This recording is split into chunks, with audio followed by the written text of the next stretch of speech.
കണ്ണൂർ സർവകലാശാല കലോത്സവത്തിൽ തുടർച്ചയായ മൂന്നാം തവണയും ഒന്നാം സ്ഥാനം നേടിയിരിക്കുകയാണ് NK ശ്രീഗംഗ. നാടോടി നൃത്തത്തിലാണ് ശ്രീഗംഗയുടെ ഹാട്രിക് വിജയം. വന്യജീവി ആക്രമണത്തിൽ ഭർത്താവിനെയും മക്കളെയും നഷ്ടപ്പെട്ട തോട്ടം തൊഴിലാളികളുടെ കഥയായിരുന്നു ശ്രീഗംഗയുടെ നാടോടി നൃത്തം.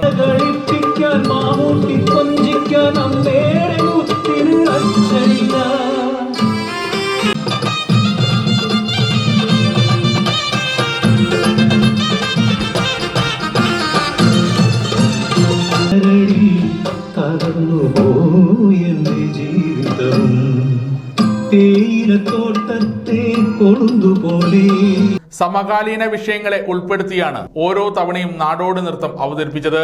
മട്ടന്നൂർ സ്വദേശി രാംദാസ് ഭാസ്കരെയാണ് ഗുരു.